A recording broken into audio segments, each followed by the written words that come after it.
Doon po sa una niyong latag, sino ba talaga ang mastermind ng pandarambong na naganap at patuloy siguro na nagaganap? May kasagutan ho yan.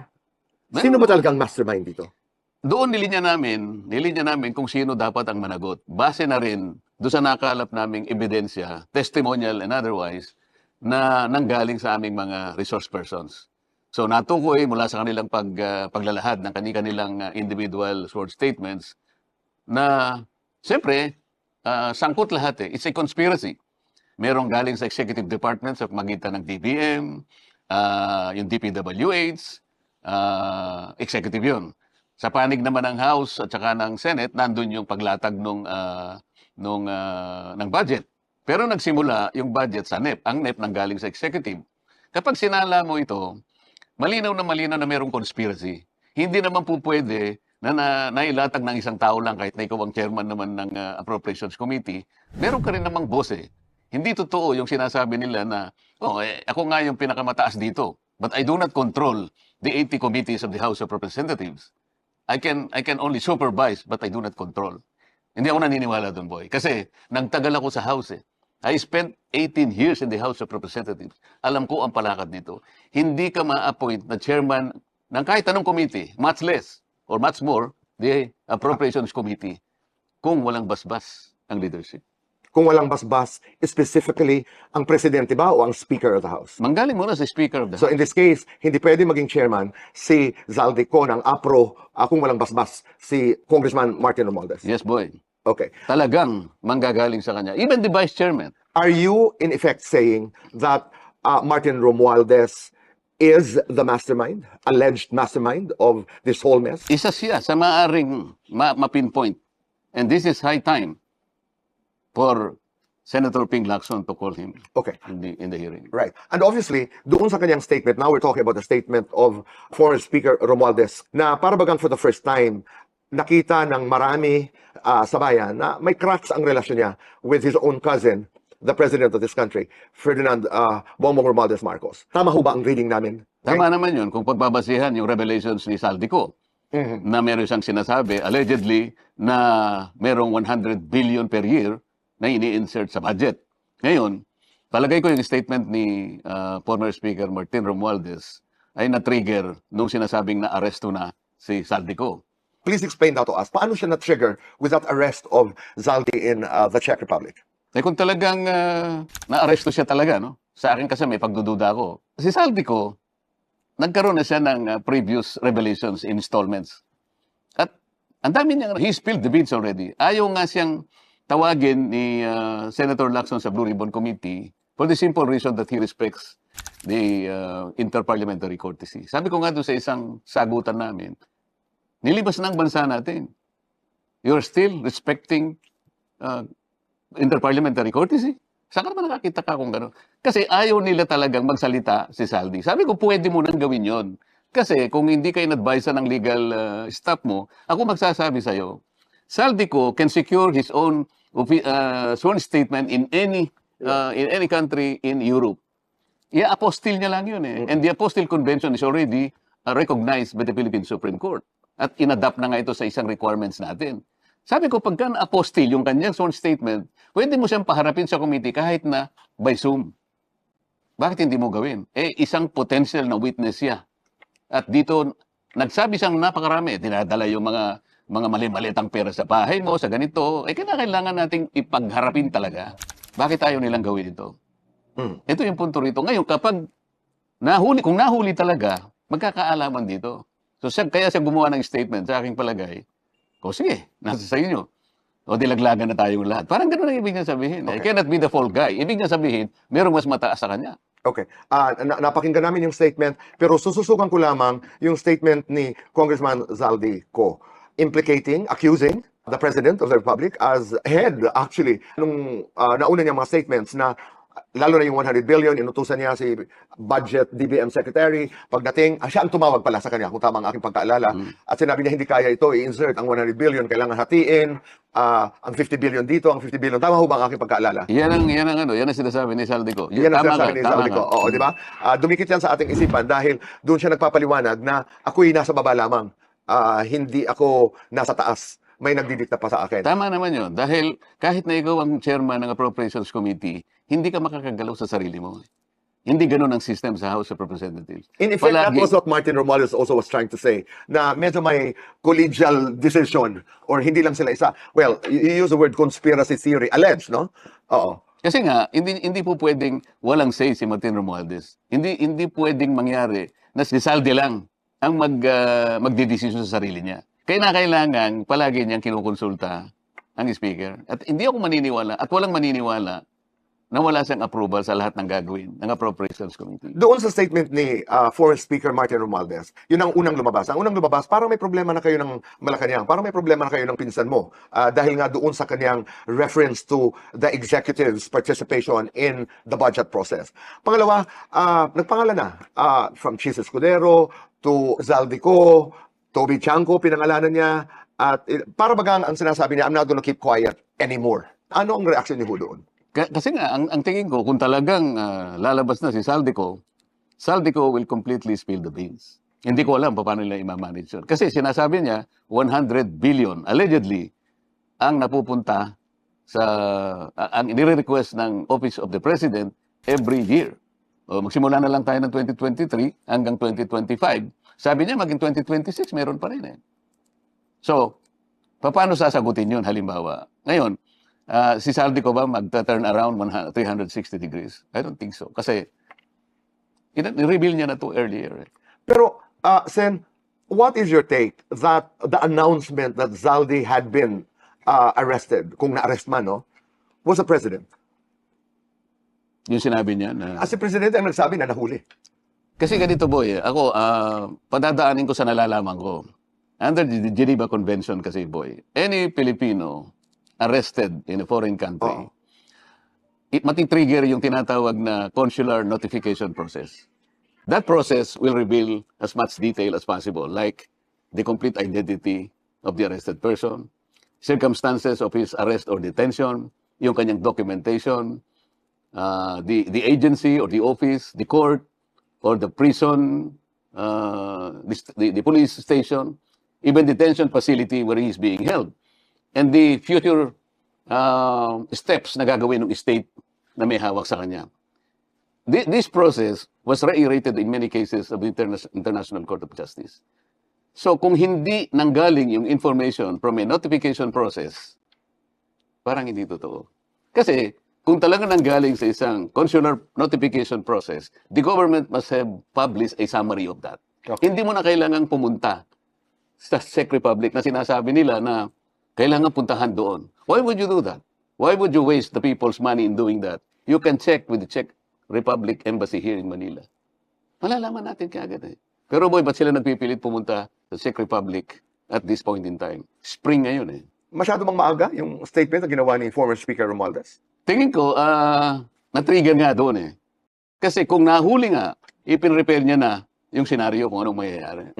Pero ang nakakapagtaka, even before this incident, ang mga statements lahat ng mga taong inakusahan ng involvement dito sa napakalaking ninakaw sa bayan, lahat sila inosente. Yun naman talaga ang natural reaction boy eh. Pero paano mo paniniwalaan naman ang buong Pilipinas? Kasi nga yung sistema eh. Manggagaling sa budget, manggagaling sa Office of the President, ilalatag mo yung insertion, pagkatapos may unawaan na sila sa mga allocables, May BICA, may small committee. may small committee, may BICA, may ganyan, balik-balik ng ganyan. Huwag mong sabihin, ikaw ang Speaker of the House. Ano ka, bystander? Naghihintay ka lang kung ano nangyari. I don't think so. People will not believe that. Ano ho ba ang gusto nyo? Action o drama? Action What are you really fighting for? for the country. May pag-asa pa ba? Meron, boy. Meron. Magtulong-tulong lang. Sa isang nagdududa dahil sa garapal na pandarambong sa kaba ng bayan, to people who doubt that there is hope dito sa ating bayan, what do you have to say? Sasabihin ko lang sa kanila, hindi ko kayo masisisi dahil nga sa laki ng problemang idinulot ng nakawan na ito. Ngunit sana magtiwala pa rin kayo na may mga tao pa rin makakagawa nito. Maghintay lang kayo. At tayo naman ay resilient na mga tao, mga Pilipino. At alam ko, lahat ng tao ay may puso. na itaguyod natin, ipagtanggol natin ang ating bansa. Sapagkat wala naman tayong ibang pupuntahan. Ang mga anak natin, mga generasyon na susunod sa atin, ito rin ang mamanahin nila. Sana kung mawala na tayo sa daigdig na ito, maisip man lang nilang balikan ang isang Boy Abunda halimbawa. Isang araw nakausap niya, yung isang senador, na nagsisikap na gawin ang lahat. Nag-iisa lang kasi siya kung minsan eh. Ngunit hindi siya natatakot. At na-inspire siya sa isang Boy Abunda. If you were president, hypothetical po ito, if you were president of this country right now, pagdating dito sa kontrobersiya na may kinalaman sa flood control, corruption sa DPWH, ano po ang gagawin niyo?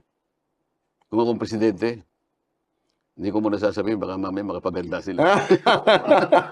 Kizaldi ko. Kailangan siyang magsalita talaga. Alam ko marami siyang sasabihin. Alam ko magagamit siya talaga.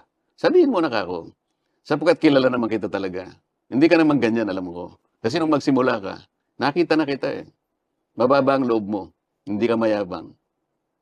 Nakikita ko na pwede kang makausap ng matino. If you were president of this country, after the statement of former Speaker Romualdez, anong sasabihin mo sa kanya? Presidente ako, baka hindi na siya nakapagsalita. Anong sasabihin mo sa Kongreso tungkol sa impeachment kay Vice President Sara Duterte? Meron pa bang ganun? Kasi presidente na ako, di ba? Halimbawa lamang, you know, the president has the numbers. Presidents has friends in both houses. Halimbawa, president ako, pero What would you tell your allies in private about the impeachment? na yung proseso lang.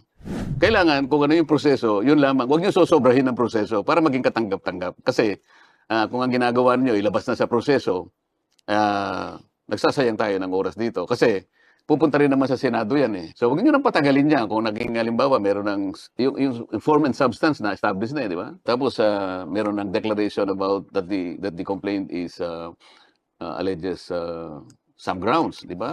Presidente ka ng Pilipinas, anong sasabihin mo kay Senator Marcoleta at Senator Lacson? Huwag na kayo mag-usap, hindi kayo talaga magkakasundo. Anong sagot ni Senator Marcoleta sa presidente? At anong sagot ni Senator Lacson? Agree ba? Yung sagot lang ni Marcoleta, sasabihin ko, salamat po Mr. President at natukoy nyo. Palagay mo si Senator Lacson hindi sasagot. Maganda nga hindi na siya sumagot, di ba? Senator Marcoleta, ang ingay, ang daming nagaganap, hindi lamang sa ating bansa, nariyan ang gyera sa Iran, pagbukas at pagsara ng Strait of Hormuz at even I think the Singapore and Malacca Strait now ay kasama na sa pinag-uusapan, yung Strait sa Yemen at marami pang iba na apektado ang buhay ng Pilipinas. Ano po ang inyong dasal para sa ating bayan? Mahinto na ito. Kasi ang talaga napaparusahan, yung mga marginalized, yung mahirap, hindi naman napaparusahan yung nakaririwasa sa buhay. Ang palaging nakakaramdam ng hapdi ng hampas na dulot ng problemang ito, yung maliliit na tao. Kaya sabi ko nga nung nag-uusap kami sa hearing, bakit ang inuumpisahan natin kung ano yung gagawin na natin ng mga subsidy, ang mga preparations and contingencies sa iba't ibang sektor, ang mananakay, yung sumasakay, yung tsuper, yung konduktor, lahat. Paano yung bakit yung aking mga isinamit na independent data ayaw yung puntahan? Palagi yung sinasabi yung problema, nakaakibat doon sa Strait of Hormuz.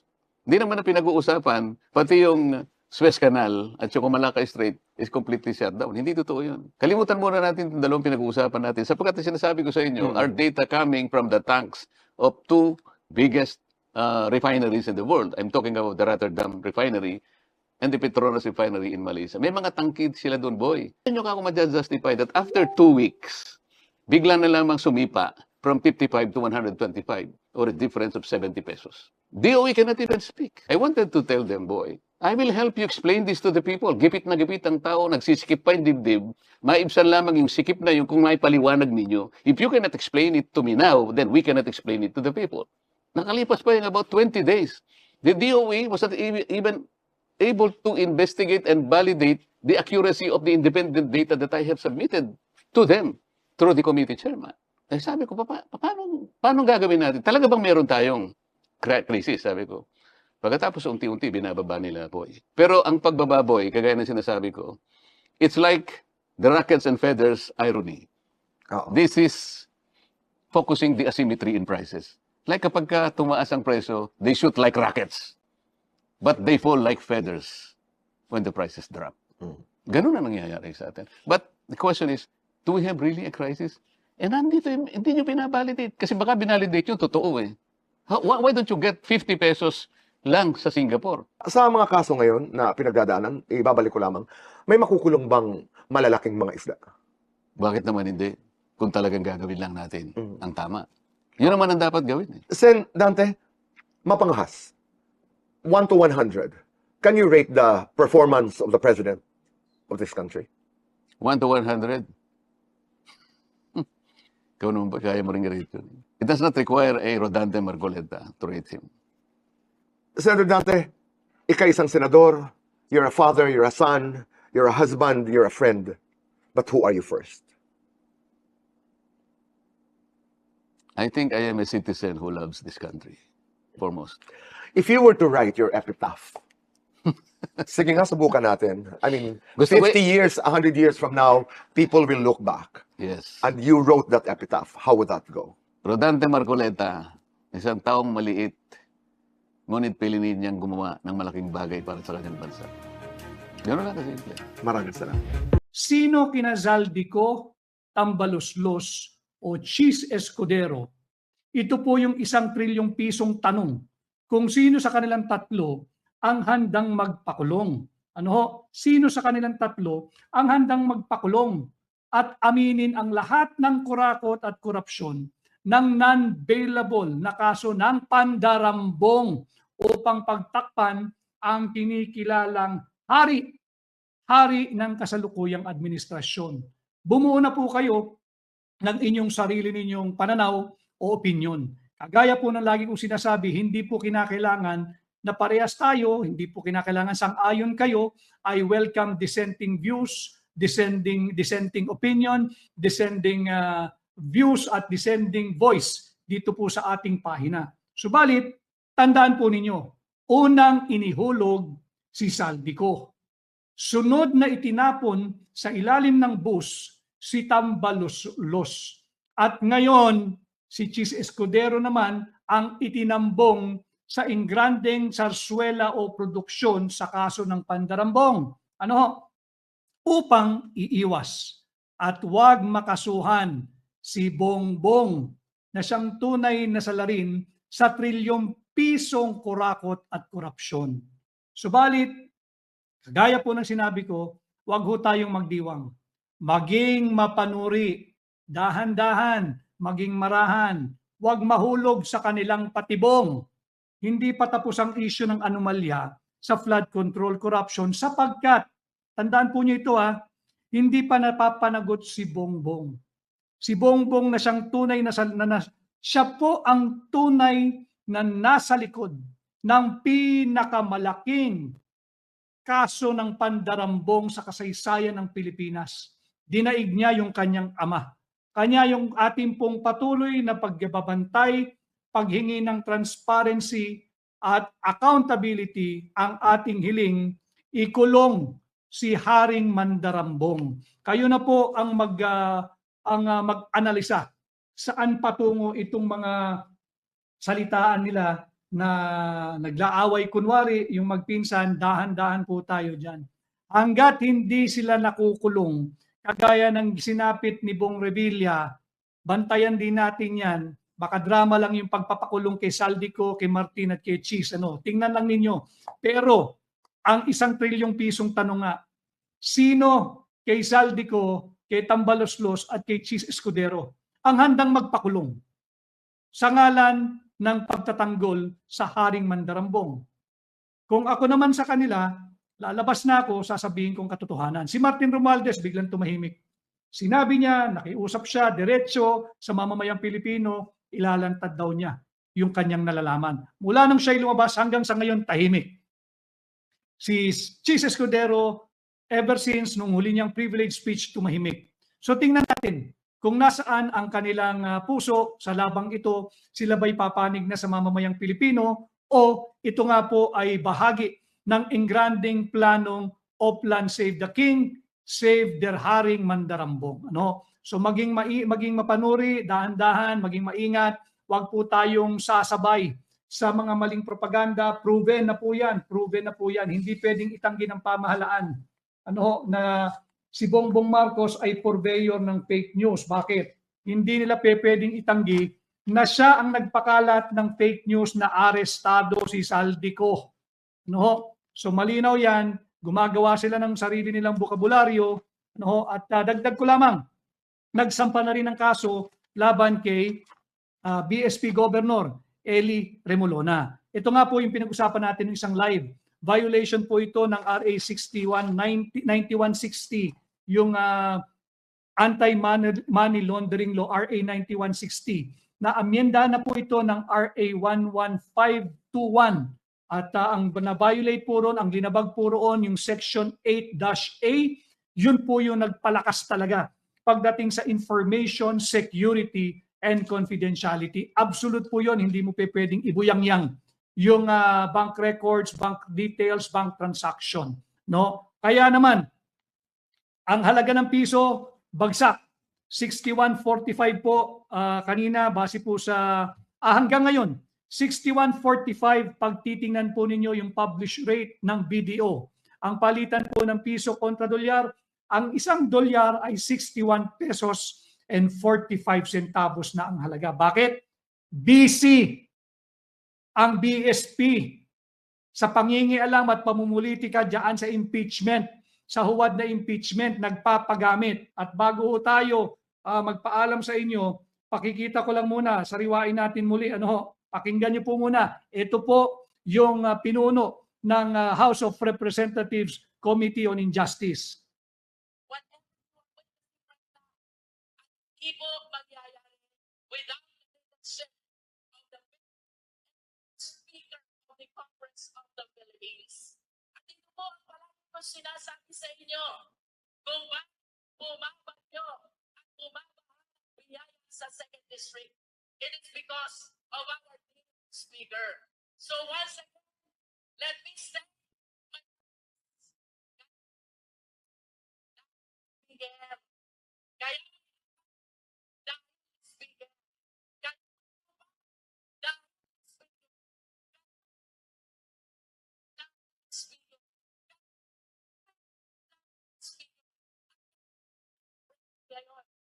Speaker.